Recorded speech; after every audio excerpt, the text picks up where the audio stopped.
Social మీడియాలో నాపైన ఆరోపణల జస్టిస్ టి మాధవీదేవి అభ్యంతరం.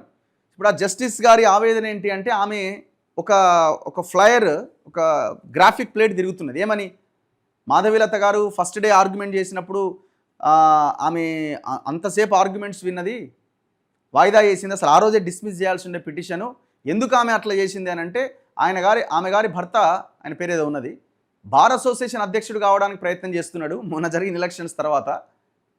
సో అందులో భాగంగా ఆమె కొంత బండి భగీరథ్ వైపుగా ఉన్నది అనే ఒక ఎలిగేషన్ తీసుకొచ్చింది, ఒక ఆరోపణ. అదే సోషల్ మీడియాలో తిరుగుతున్నది, ఏ పేపర్ అయితే కాదు అది. అంతకు ముందేమో ఆయన ఎవరు వేణుగోపాల ఎవరో ఒక జడ్జి ఉండే, ఆయన బెంచ్ మీదకి పోవాల్సి ఉండే, ఆయన మున్నూరు కాపు అని అదొకటి తిరిగింది గట్టిగా.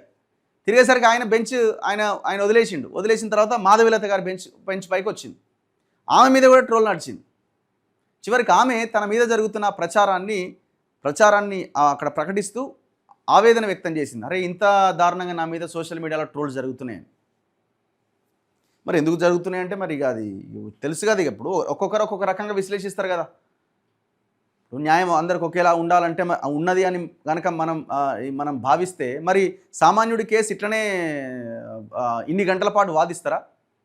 అల్లు అర్జున్కి దొరికిన న్యాయమే, బండి భగీరథ్కు దొరికిన న్యాయమే. న్యాయం అంటే ఇంతకాలం ఇంత సమయం తీసుకొని ఆర్గ్యుమెంట్ చేయడం, మరి ఇది సామాన్య ప్రజలకి అవకాశం ఉంటుందా?